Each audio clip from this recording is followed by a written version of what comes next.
NIRF எனப்படும் நிர்ப் தரவரிசை பட்டியலில் IIT மெட்ராஸ் தொடர்ந்து முதலிடம் பிடிக்க காரணம் ஆசிரியர்களும் மாணவர்களுமே என IIT இயக்குனர் காமக்கோடி தெரிவித்துள்ளார்.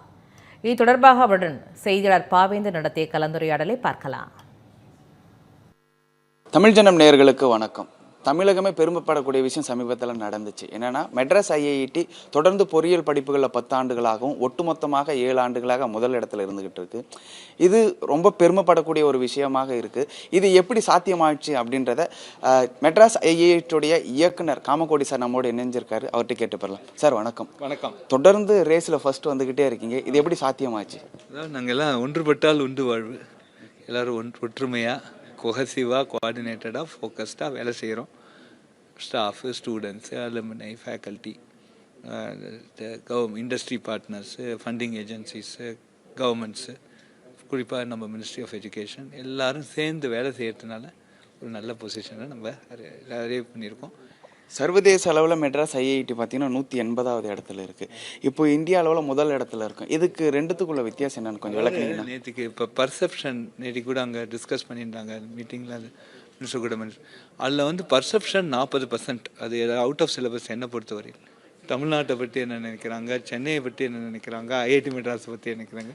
நாங்கள் இதெல்லாம் ரொம்ப ரொம்ப இம்பார்ட்டண்ட்டு.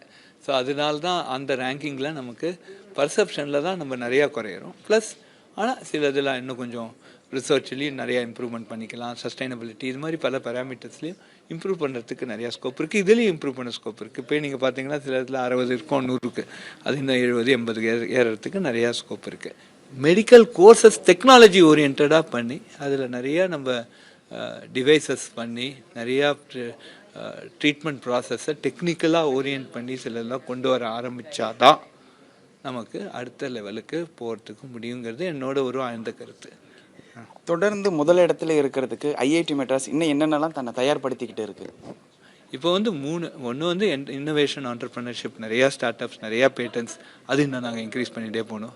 2வது சஸ்டைனபிள் டெவலப்மெண்ட் கோல்ஸ். சஸ்டைனபிலிட்டின்னு இல்லைன்னா அடுத்த வர வம்சத்துக்கு அடுத்த வர நம்ம குழந்தைகளுக்கு ஒரு வாழ்க்கையே இல்லாத போயிடும். அதுக்காக நம்ம நிறைய அதுக்காக ரிசர்ச் பண்ண வேண்டியிருக்கு. அதில் இந்த மெடிக்கலும் நான் சொன்னதும் ஒன்றா வரும். அடுத்தது 3வதாக இந்த கிராஸ் என்ரோல்மெண்ட் ரேஷியோ. ஒரு லீடிங் இன்ஸ்டிடியூஷனாக 10 வருஷம் நம்மளை டாப்பில் இருக்கிறதே நமக்கு ஒரு ரெஸ்பான்சிபிலிட்டியும் சேர்ந்து வருது. அதில் நம்ம கிராஸ் என்ரோல்மெண்ட் ரேஷியோவை எப்படி இம்ப்ரூவ் பண்ணலாம், 50%க்கு எப்படி கொண்டு வரலாம் அப்படிங்கிறதுக்கு இந்த வித்யாசக்தின்னு ஒரு ப்ராஜெக்ட் ஆரம்பிச்சிருக்கோம். அதை இன்னும் நல்லா தீவிரப்படுத்தி அதை இன்னும் அடுத்த ஸ்டேஜுக்கு கொண்டு போகும். IIT தொடர்ந்து பார்த்தீங்கன்னா இணையதள கல்வி கொடுத்துக்கிட்டே இருக்கும் மக்களுக்கு. வர முடியாத மக்களுக்கு நம்ம இணையதளத்தில் சேவை பண்ணுன்ற நோக்கத்தோடு புதுசாக என்ன மாதிரியான பாடத்திட்டத்தை கொண்டு வர போகிறோம், இன்னும் எப்படிலாம் மெருகேற்ற போகிறோம்? இதில் BS data science electronic system இன்றைக்கி டாப்பாக போயின்னு இருக்கு. 49,000 குழந்தைகள் இருக்காங்க. அதில் இருக்கிறவங்களுக்கு நிறையா பேருக்கு நிறையா வேலையும் கிடைக்கிறது. அதே டைம் அவங்க அடுத்து ஒரு கேட் எக்ஸாமினேஷன் அதில் டேட்டா சயின்ஸில் நல்ல டாப் 10 ரேங்க்ஸில் 3 ரேங்க்ஸ் நம்ம பசங்க தான் இருந்திருக்காங்க. ஸோ இது ஒரு பார்ட். அடுத்த பார்ட் இப்போ கொஞ்சம் ஏரோநாட்டிக்கல் அந்த சைடு, எக்கனாமிக்ஸ், மேத்தமேட்டிக்ஸ், ஆக்சுவரிஸ், இது மாதிரி சில நியூ ப்ரோக்ராம்ஸ் இன்ட்ரடியூஸ் பண்ணுறதா இருக்கும். அனைவருக்கும் IITன்றதை பெரும்பாலானோர் வரவேற்கிறதாகவும் சிலர் விமர்சனம் செய்யக்கூடிய விஷயமா பார்க்குறேன். இதுக்கு நீங்கள் சொல்லக்கூடிய பதில் என்னவா இருக்கும்?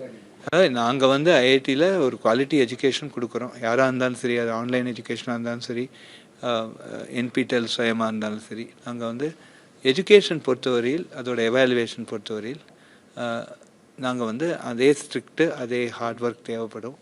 அதே ஒரு ஸ்டாண்டர்டை நாங்கள் மெயின்டைன் பண்ணுறோம். பல்வேறு கேள்விக்கு நல்ல தகவல்களை கொடுத்த IIT இயக்குனருக்கு நன்றி சார்.